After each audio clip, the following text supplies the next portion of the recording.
대선이 71일 앞으로 다가온 가운데 여야가 대선 후보 토론회 횟수를 놓고서 지금 맞붙고 있습니다. 윤석열 후보는 대선 후보 토론회 조건으로 대장동 특검을 내걸었고요. 민주당은 토론을 흥정의 대상으로 삼았다면서 비판을 가했습니다. 네, 역대급 비호감 선거 속에 안철수 후보의 몸값도 오르고 있습니다. 갈수록 안개 속으로 치열해지고 있는 대선 전국을 최진 대통령 리더십 연구원장과 함께 짚어보겠습니다. 어서 오세요. 예, 안녕하십니까. 안녕하십니까. 대선 후보 토론 횟수 예, 지금 3번인데요. 예. 앞서 송영길 대표가 7번 예. 올리자고 제안했는데 야당이 반대하는데 할 수 있겠냐 또 이렇게 답하더라고요. 예.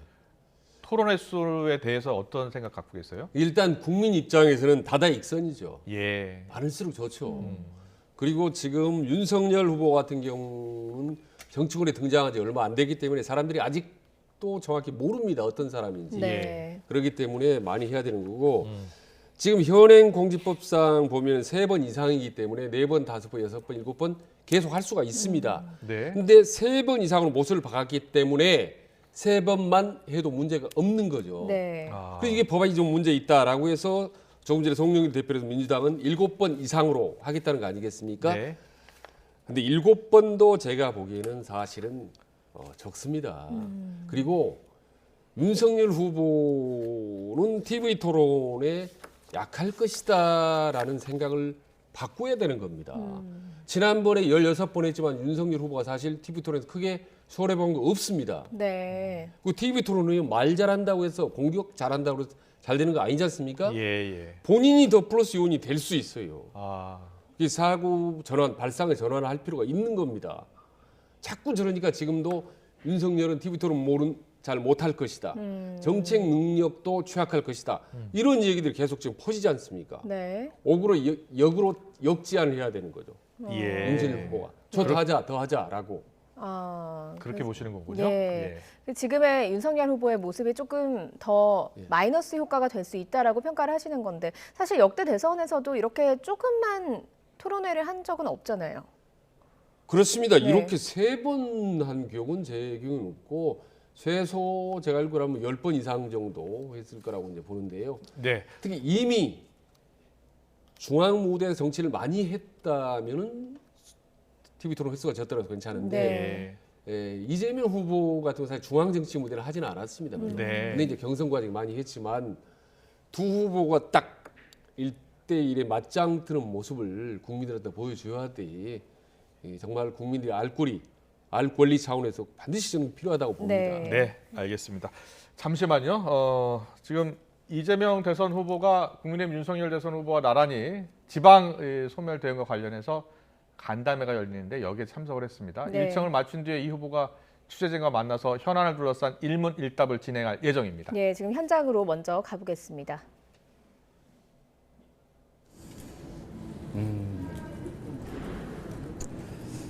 대선 후보의 토론은 선택사항이 아니라 국민을 위한 의무사항이다 이렇게 생각해 주시는 게 좋을 것 같습니다. 싫다고 안 하고 좋다고 할 수 있는 게 아니다. 또 나라의 살림을 우리 국민들의 삶을 책임지겠다는 사람으로서 어떠한 계획을 가지고 있고 또 어떠한 역량을 가지고 있는지를 국민께 보여드리는 것이 도리이고 또 경쟁을 하는 마당에 우리 국민들께서 비교할 수 있는 기회를 드리는 게 온당하다 이렇게 생각합니다. 하다못해 신발 한 짝을 사더라도 비교할 수 있는 기회를 주지 않습니까? 그런데 이 국가의 운명과 우리 국민들의 삶을 통째로 책임지는 역할을 하겠다고 하면 마땅히 국민들께 판단의 기회를 드려야 한다고 생각합니다. 윤석열 후보가 또 토론의 조건으로 야당에서 주장하는 특별법에 의한 특검 수용을 계속 고수하고 있는데요. 후보님 입장에서 상설 특검이 아니라 특별법에 의한 특검도 수용 의사가 있으신지. 내가 임명하는 검사가 조사하는 특검을 하겠다. 그 불가능한 조건을 붙이고 계신 것 같은데 그다음 법과 상식에 맞는 주장을 하시고 또 저는 이미 4개월 이상 이게 집중적인 수사를 받아서 아무것도 지금 나온 게 없지만 공연히 자꾸 의심을 받고 있는 상황이기 때문에 윤석열 후보의 혐의점 그중에 특히 부산저축은행 대출 비리를 묵인했다는 건 매우 중대한 범죄 혐의 아니겠습니까? 그 점까지 포함해서 그리고 특히 국민의힘이 민간 개발을 강요했던 점, 공고 개발을 포기시켰던 그런 범죄적 행위에 대해서도 당연히 특검을 해야 된다라고 생각합니다. 나한테 불리한 건 빼고 상대한테 문제될 만한 것만 하고 또 내가 추천하는 검사가 특검을 하게 하면 그런 특검을 하겠다고 하면 이게 가능하겠습니까? 결국은 특검을 안 하면 토론을 안 하겠다는 건 둘 다 안 하겠다 그런 뜻으로 보여지는데 국민에 대한 예의가 아니다 그런 생각이 듭니다. 뒤에 여성분이 먼저 드셨어요. 좀 최 기자님도 맞아 주십시오. 오늘 후보님 직속으로 그 부동산 개혁이 출범했는데 기구의 의미와 역할하고 그리고 이제 최근에 정책 신뢰도 고려하지 않고 부동산 정책을 쏟아낸다는 지적이 좀 있는데 입장 어떠신지는? 우리 더불어민주당의 이제 3기 민주정부 뭐 대체적으로 많은 성과를 냈지만 그 중에 민심이 입안된 제일 중요한 이유는 뭐 모두가 인정하는 것처럼 부동산 그 중에서도 이제 주택 정책일 겁니다. 시장이 공급이 부족하다라고 이제 인식하면 당연히 공급을 늘리는 쪽으로 정책을 해야 이 수요 공급이 적정하게 균형을 맞춰서 시장이 안정이 되는데 시장이 공급이 부족하다고 인식하는 상황에서 이제 수요 통제에 집중하니까 시장이 좀 왜곡된 측면들이 있습니다. 그래서 지금부터는 이제 시장을 존중하고 또 세금이라고 하는 것은 누군가를 제재하고 억압하기 위해서가 아니라 국가 재정 수요를 충당하는 목적에 의한 제도이기 때문에 좀 다른 용도로 사용되지 않는 게 바람직합니다. 그렇기 때문에 지금은 이제 공급 확대를 위해서 첫 번째로는 다주택자들이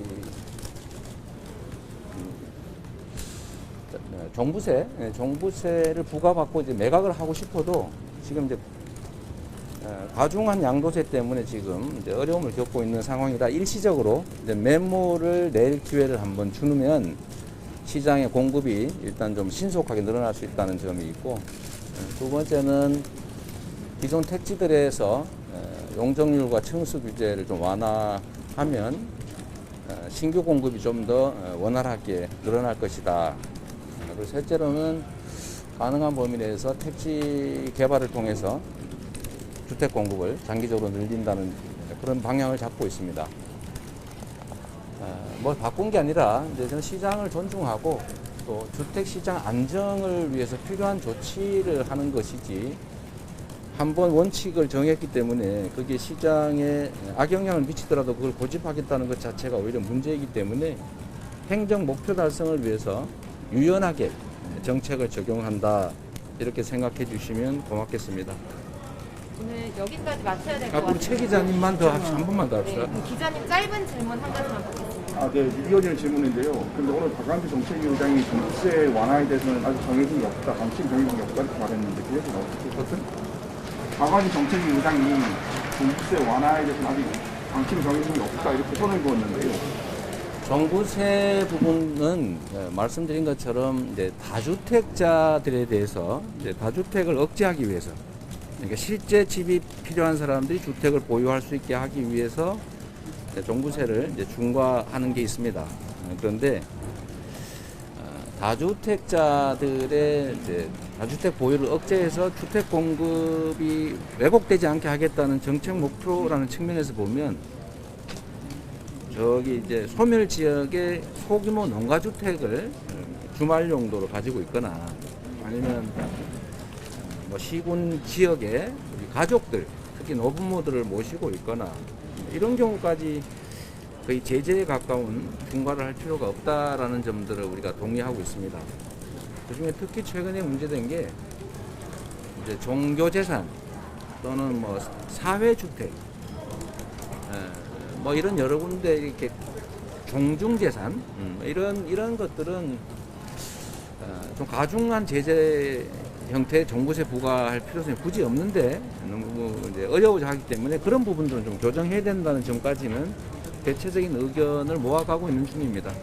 최종적인 결과는 조만간 내게 되지 않을까 싶은데요. 좀 기다려봐 주시면 좋겠습니다. 네, 여기까지 고맙습니다. 하겠습니다.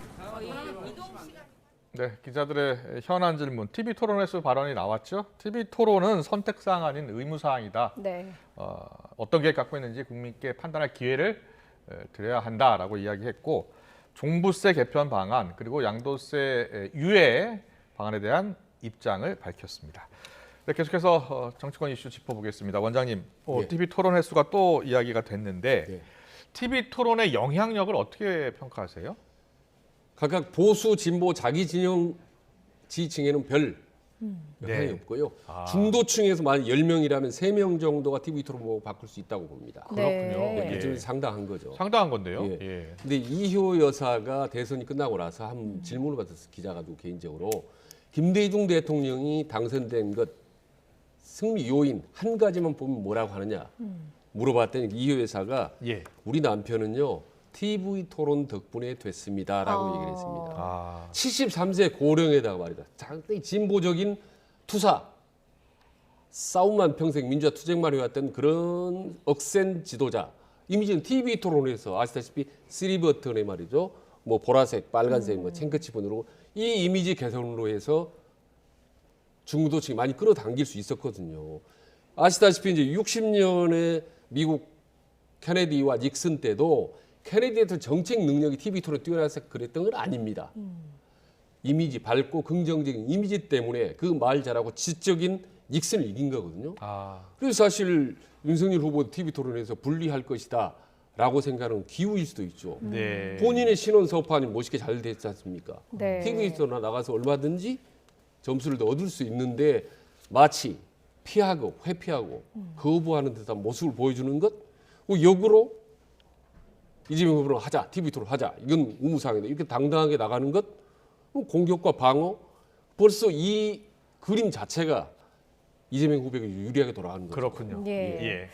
이 TV 토론을 과연 두 후보가 얼마나 하게 될지 이제 지켜봐야 할 것 같은데, 일단 일정을 계속해서 두 후보가 수행을 하고 있습니다. 특히 윤석열 후보는 내일부터 2박 3일 일정으로 TK와 충북을 찾을 예정인데요. 박근혜 전 대통령 사면 이후에 보수 지지층을 향해서 어떤 메시지를 내놓을지 관심인 가운데 오늘 관련 발언을 했습니다. 들어보고 오겠습니다. 공직자로서 제 직분에 의한 일이었다 하더라도 정치적으로 또 정서적으로는 대단히 그 미안한 그런 마음을 인간적으로 가지고 있기 때문에 그분의 지금 건강 회복이 우선인 상황에서 제가 그분을 뵙겠다고 찾아가는 것이 우리 박 대통령의 그 건강 회복에 과연 바람직하겠느냐. 그래서 지금은 우리 박근혜 전 대통령의 조속한 그 건강 회복을 바랄 뿐입니다. 박 전 대통령 예. 나중에 찾아가 보겠느냐라는 질문에 이렇게 답한 겁니다. 미안한 예. 마음이다. 근데 직접 찾아보는 게 도움이 되겠느냐 이렇게 이야기하네요. 예.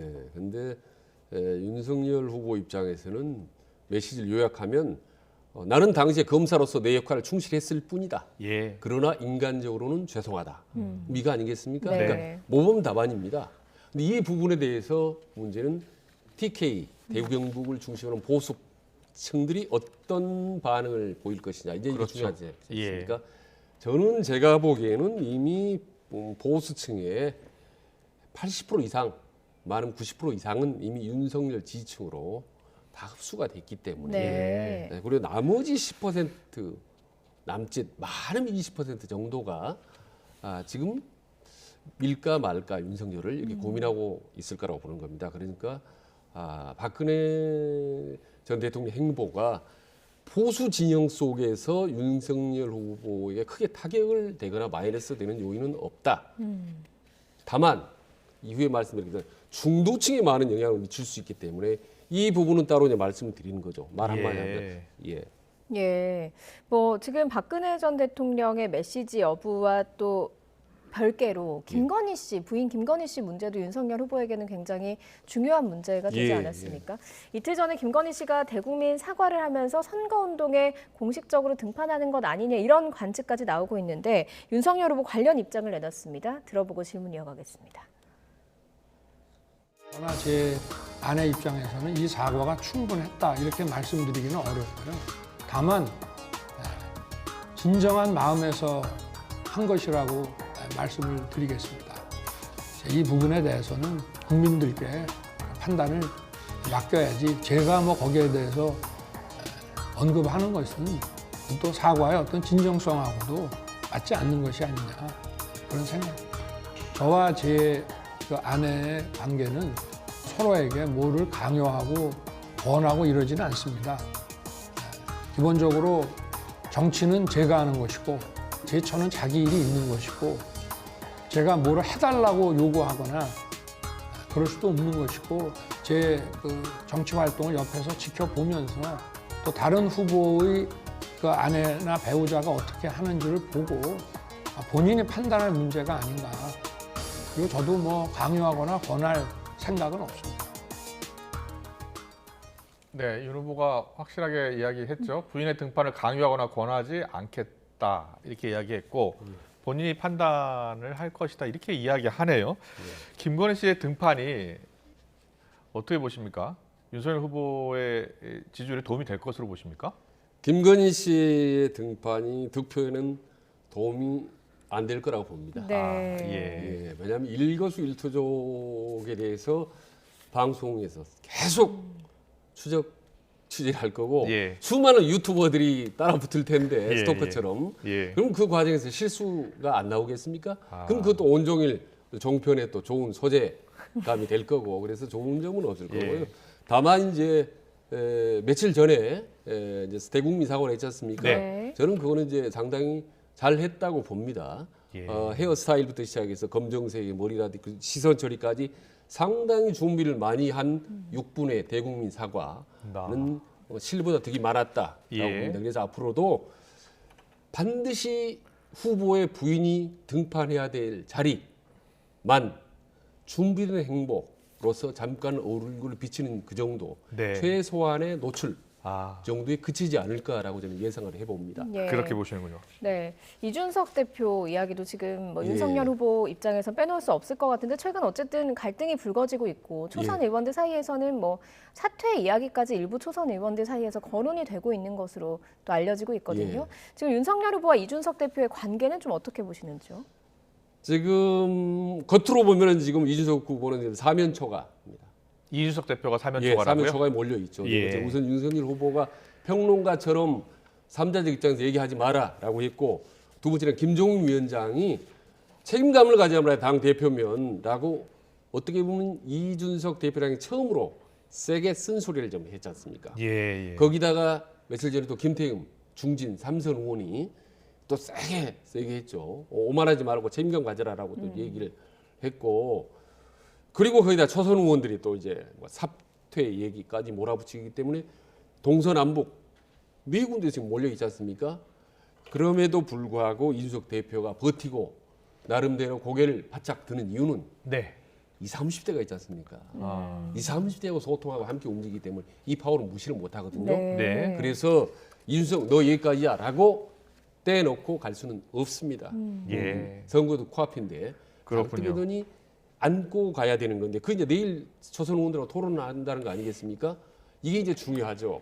왜냐하면 이준석은 항상 이기는 토론을 하기 때문에 네. 초선 의원들이 이준석을 논리로 이기려고 했다가는 더 사달이 날 수가 있고 더 상황이 악화될 수가 있죠. 네. 지금 뭐 뉴스 속보를 보면 내일 총회 이준석 대표 초선 의원들의 네. 만남 총회가 뭐 취소됐다는 지금 뉴스가 들어와 있어요. 왜 예. 취소됐는지 좀 더 취재가 되면 네. 전해드리고요. 그동안 선대위 복귀는 없다라고 하지 않았습니까? 이준석 대표요. 예. 그런데 오늘 라디오 방송 출연해서는 다른 말을 했습니다. 복귀할 수도 있다 이런 뜻을 내비친 건데요. 어떻게 이야기했는지 듣고 오겠습니다. 제가 뭐 선대위를 개편해야 된다 이런 이야기 한 것이 선거 이기고자 하는 얘기지 뭐 선거 지고자 하는 이야기겠습니까? 선대위가 이기는 방향으로 변화가 이제 가속화된다고 하면은 저는 긍정적으로 평가할 것이고 저는 다만 이제 제가 선대위에 참여하느냐는 약간 그 소위 말하는 그 어느 정도의 한계 지점을 넘어야 되는 것인데 거기까지는 거리가 좀 있는 것 같습니다. 아직까지. 어떻게 들으셨어요? 이준석의 리더십은요. 네. 럭비공 리더십입니다. 어디로 튈지 모르겠어요.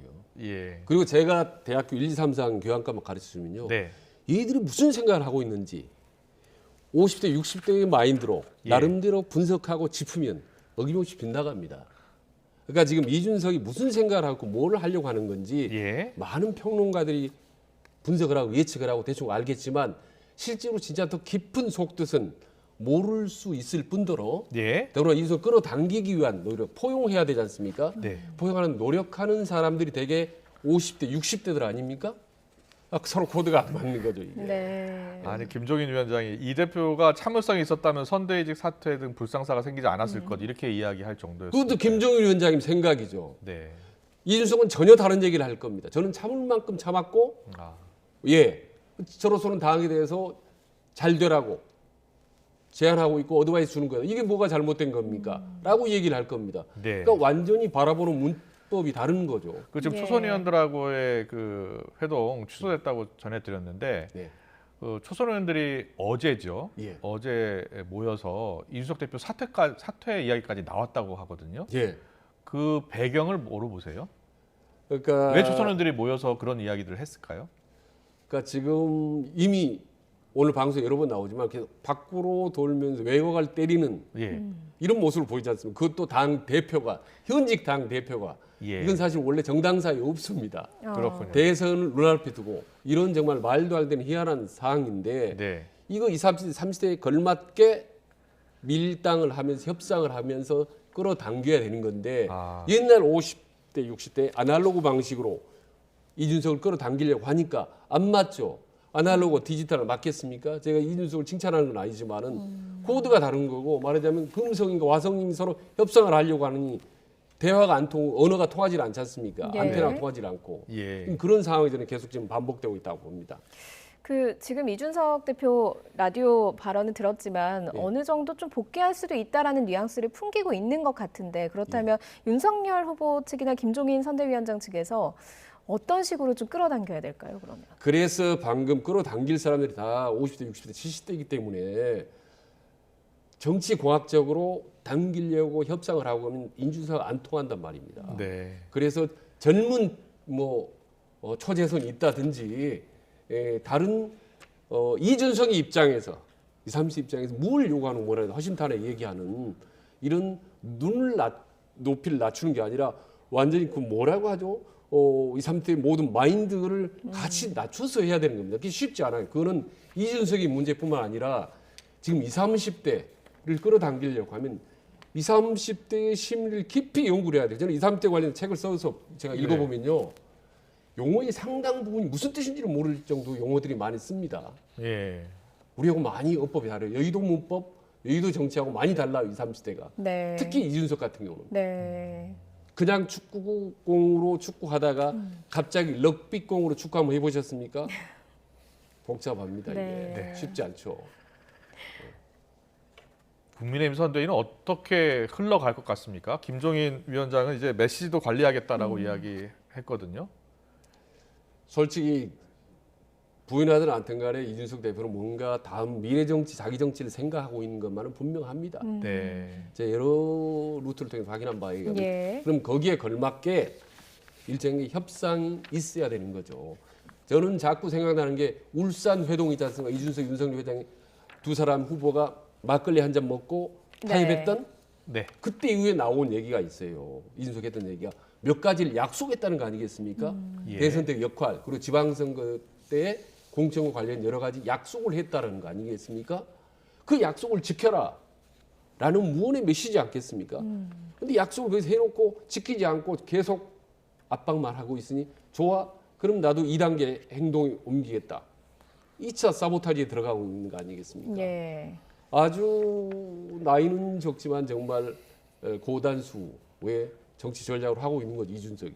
그럼 네. 어떻게 쓴 거야? 지금 대선 때 이겨야 된다면. 그거 끌어당기고 어떻게든 포용해야 되지 않겠습니까?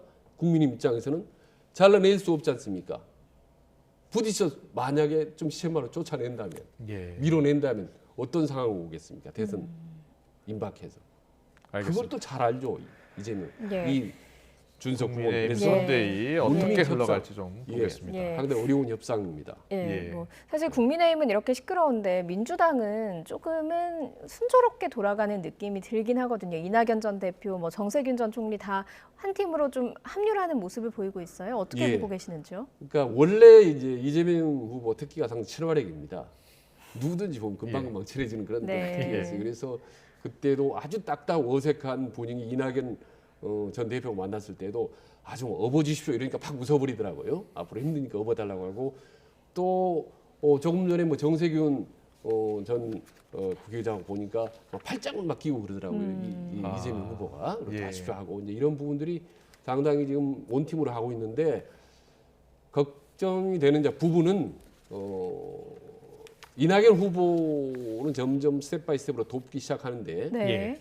지지층들 이낙연을 도왔던 사람들 캠프의 사람들 많은 지지자들이 아직도 본격적으로 도울 수 있을지 아직은 거리감이 있습니다. 예. 네, 그래서 이재명, 이낙연 두 후보 만날 자리에서도 네. 입구에서 이낙연의 지지자들이 이재명 후보에게 막 항의하는 그런 네. 구구도 막 유치하지 않습니까? 그렇군요. 그래서 예. 외형적인 원팀은 잘 만들어지고 있는데 네. 이제는 내부적인 과학적인 그런 이제 원팀을 만드는 건 조금 시간이 걸릴 것 같다는 생각이 듭니다. 알겠습니다.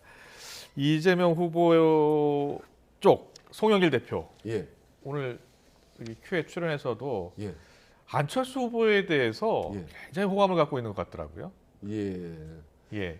다분히 전략적 호감이죠. 뭐. 전략적 호감으로 보십니까? 예, 공개적으로 이제 호감도를 자꾸 나타내야 안철수는 오지 않더라도 오지 네. 않더라도 그 밑에 중도층을 지지하는 층을 끌어당길 수가 있는 거고 그리고 예. 만약에 막판 이대로 가다 정말 어려워진다면 네. 만약에 민주당이 선거 예. 막판에 어려워진다면 그야말로 많은 것을 포기해서라도 빅딜 안을 제안할 수 있는 거죠. 그렇군요. 예. 예. 그렇기 때문에 공개적인 전략적인 전략적인 예. 호감이다. 예, 호감을 아주 많이 표시할수록 좋은 거죠.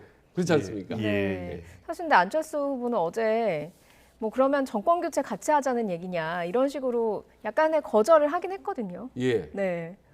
그러니까 최근 들어 여기 계속 YTN 종편하지만 질문 2개 이상 나온 거 처음입니다. 안철수에 대해서. 그 정도로 안철수의 존재감이 점점 커져가고 있구나라는 것을 이제 지지율 느끼는 거죠. 7% 넘게 나온 조사도 있잖아요. 예. 이게 지지율이 만약에 10%를 넘는다면 예. 새로운 판이 나올 수도 있습니까? 예, 저는 이미 이제 판 나왔다고 일관되게 얘기했지 않습니까? 예. 왜냐하면 중도의 원조일 뿐더러 지난번 대선 때 21% 이상을 그랬죠. 본선에 예. 득표를 했기 때문에 잠재력이 어마어마하게 한 겁니다. 그럴 때 아. 얼마든지 카드 역할을 할 수 있는 거고 근데 거기에 외형적으로 10%까지 지도가 넘는다? 그러면 이제 양날개가 닿는 거죠. 이제 네. 전부 다 여야 후보들이 이제 안철수에게 도와주십시오라고 이제 쫓아다니는 그런 상황이 벌어질 수 있는 거죠. 조만간 윤석열 후보도 안 후보의 러브콜 보내겠네요. 그렇다고 봅니다. 저는 아마도 저는 물밑으로 이미 보내고 있다고 생각합니다. 예. 이미 그 중요한 장구로서 김한길 세스 전략위원장인가요? 그렇죠. 다 있죠. 두 김한길 사람이. 대표, 김한길 전 대표가 안철수 대표와 같은 당을 만들기도 했고 예. 친분이 있죠. 예. 예. 그리고 앞으로 두 사람이 무슨 당을 새로 만들지도 모른다는 소문이 너무 많이 퍼져 있는 것 같아요. 네. 송영길 대표도 출연해서 그 말을 하던데. 예, 그걸 공개적으로 그렇게 얘기한다는 거는 정말 전략적인 호감 정도가 아니라 완전히 전략적인 아주 끌어안기를 노골적으로 하고 있는데요. 거기다도 어제인가요? 또 안철수 대표하고 또 깊이 가까운 걸로 알리는 김민전 경대 네. 교수도 공동선대위원장. 가서 네. 공동선대위원장 맞지 않습니까? 예. 그러니까 투톱 라인이 딱 마련된 거죠. 안철수 입장에서는. 아. 가면 바로 조직화할 수 있는 김한길 예. 의원이 언제든지 밤늦게 전화해서 의논할 수 있는 김민전 교수 양대 채널이 만들어지기 때문에 이제 점점 운신의 폭이 좀 넓어질 것이다. 다만 지난번에 말씀드린 안철수 대표가 과거는 달리 또 다른 달라진 모습 이런 것들 좀 팍팍 보여줬으면 좋겠다라는 네. 그러면 시너지가 날 것 같다는 네. 생각이 듭니다. 알겠습니다. 오늘 정치권 이슈 여기까지 듣겠습니다. 최진 대통령 리더십 연구원장과 함께했습니다. 잘 들었습니다. 고맙습니다. 고맙습니다.